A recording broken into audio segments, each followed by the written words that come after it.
Europe 1. Journal de 8h présenté par Fanny Marceau. Bonjour Fanny. Bonjour Lionel, bonjour à tous. Des cahiers 24 par 32, petits carreaux, 32 pages, des feuillets mobiles perforés grand carreau, et puis des lutins rouge, bleu, jaune, ça vous parle forcément. C'est le casse-tête de la liste scolaire qui est de retour.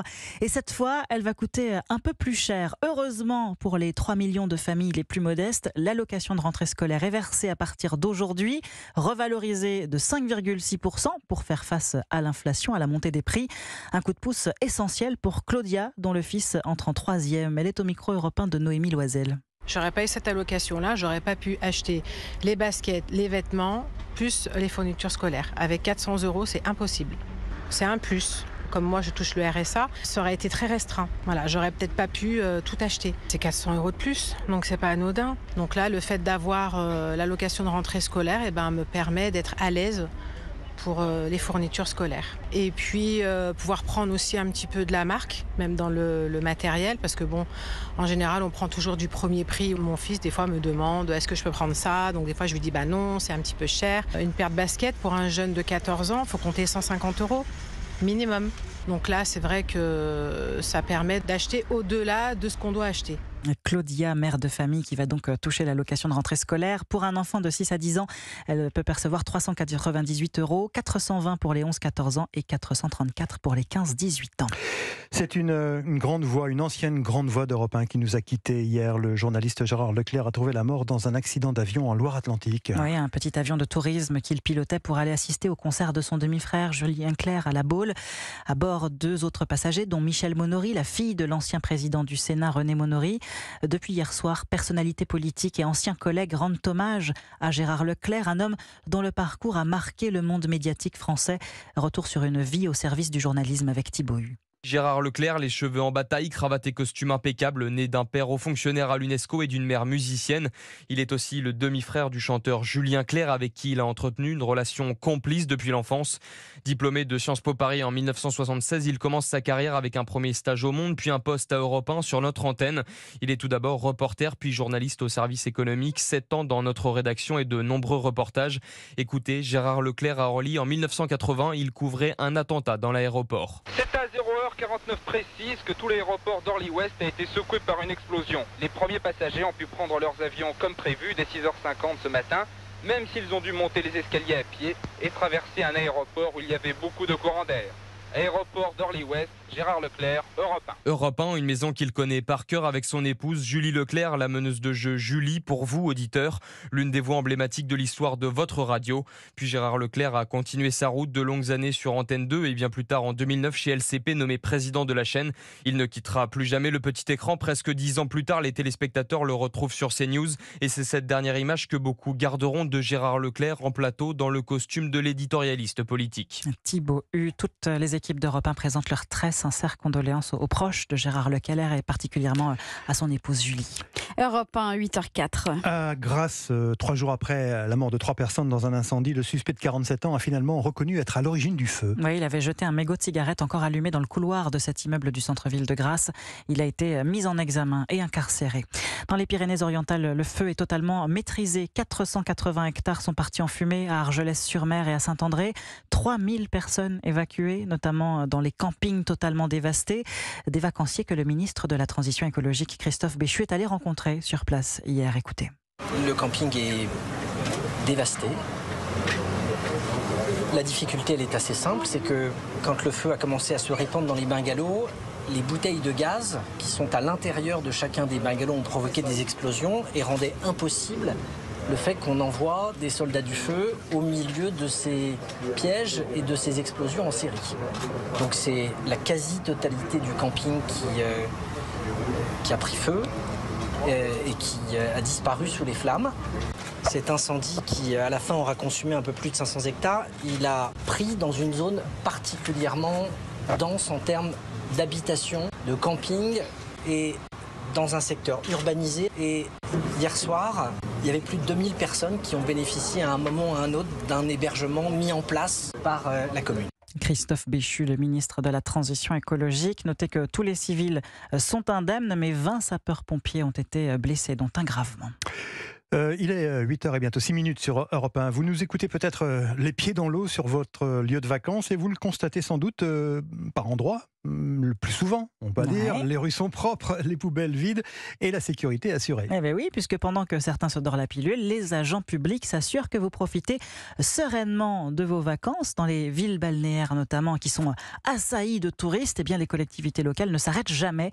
Exemple à La Baule avec ce reportage de Maxime Gondelot. Le cri de soulagement, en fin de compte, c'est tous les soirs, c'est pas à la fin de la saison. Car le marathon touristique de La Baule dure déjà depuis plusieurs semaines, 180 000 habitants en été au lieu de 18 000 à l'année. Franck Louvrier, maire de la ville, y pense tous les jours pour leur assurer des vacances tranquilles. L'enjeu majeur d'abord, c'est la sécurité. Il faut plus de contrôle, donc c'est la raison pour laquelle nous avons plus de 200 caméras qui sont développées sur la ville, une compagnie de CRS qui vient renforcer la police nationale et la police municipale. Sécurité sur terre mais aussi dans l'eau, 50 maîtres nageurs sauveteurs embauchés, plus 100 saisonniers répartis dans tous les services, notamment pour renforcer les équipes qui s'occupent de la propreté de la ville. Il y a plus de consommation, tous les services de la ville sont mobilisés pour permettre de ramasser, de faire plus de tournées par jour. Ce qu'on ne veut pas, c'est que les poubelles soient débordées, surtout que nous avons nos goélands qui sont présents et qui n'attendent qu'une seule chose, c'est que les poubelles soient bien pleines pour venir attaquer l'ensemble des poubelles. Aide inespérée de ce marathon municipal, les réseaux sociaux, leur retour permanent permettent à la mairie de s'adapter tous les jours. Maxime Gondelot pour Europe 1.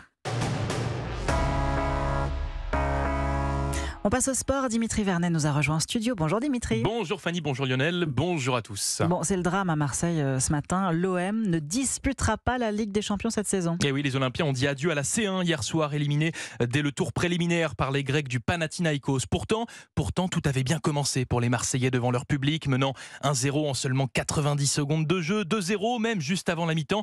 L'OM avait en fait fait le plus dur en rattrapant son retard d'un but concédé à l'aller et était virtuellement qualifié. Mais les dieux étaient bien grecs. Hier soir, 99e minute, le Panathinaïkos marque, égalise donc sur l'ensemble des deux matchs. Prolongation infructueuse. Vient donc la séance de tir au but fatale aux Marseillais. 5-3 pour les Grecs. Résultat, l'aventure des Olympiens en Ligue des Champions n'avait même pas commencé et qu'elle est déjà terminée.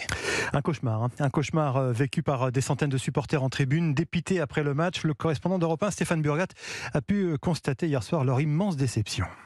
Le regard perdu, Mohamed reste groggy sur son siège alors que la tribune se vide. C'est un scénario cauchemardesque, cruel. Mais là, on est habitué avec l'OM, on maîtrise le match. Je sais pas, c'était un scénario écrit que ça allait terminer en tragédie comme ça. C'est pas possible. C'est un très gros gâchis. En plus, je suis venu de New York pour les encourager. C'est avec mon fils, il est en pleurs. On est dépité. La frustration s'empare du Vélodrome. Des supporters marseillais en viennent aux mains entre eux dans le virage sud. Comme en l'OM impérial, une bonne partie du match a-t-il laissé filer sa qualification. Dans le public, la colère gronde.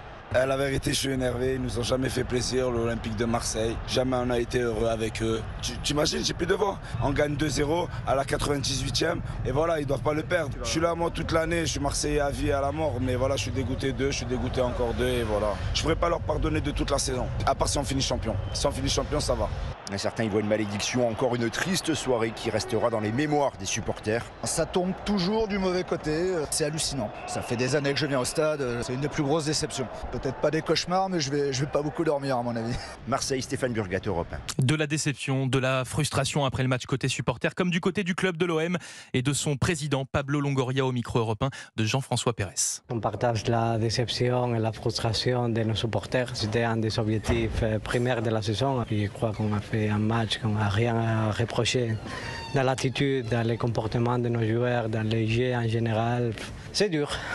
C'est dur. Eh oui, c'est dur. Le président de l'Olympique de Marseille, Pablo Longoria, seul lot de consolation pour les Marseillais, la Ligue Europa, car oui, à défaut de jouer la Ligue des Champions, et ils évolueront bien en Coupe d'Europe cette saison, mais en C3, le PSG et Lens seront donc les deux seuls représentants français dans la plus prestigieuse des compétitions européennes. Le PSG avec Mbappé, mais désormais sans Neymar. Eh oui, c'est désormais officiel. Après 6 saisons passées dans la capitale, le joueur de 31 ans quitte le PSG pour rejoindre l'Arabie Saoudite et le club d'Al Hilal, qui a déboursé pas moins de 100 millions d'euros pour s'attacher les services de la star brésilienne. I'm here in Saudi Arabia. I am Hilali. Neymar au PSG, c'est 118 buts en 173 matchs. Une aventure marquée par des hauts, mais également beaucoup de bas, entremêlés de blessures et d'affaires extrasportives.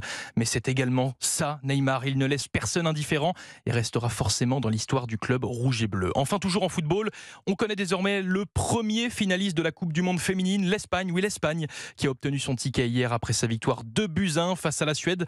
Reste à savoir maintenant qui rejoindra les Espagnols en finale, l'Australie ou l'Angleterre. Coup d'envoi du match à midi. Et enfin, le sport, c'est également du tennis. Et Gaël Monfils, qui ne cesse d'impressionner. Effectivement, Fanny, après son très beau parcours la semaine dernière au Masters 1000 de Toronto, on vous en a parlé sur Europe 1, où il a été jusqu'en quart de finale du tournoi en éliminant notamment le numéro 4 mondial. Gaël Monfils continue de briller. Écoutez bien, il vient de se payer le Britannique Cameron Norrie, 15e mondial, au premier tour du Masters 1000 de Cincinnati. Oui, c'est pas mal. Ouais. Un exploit réalisé malgré une blessure, même pendant le match.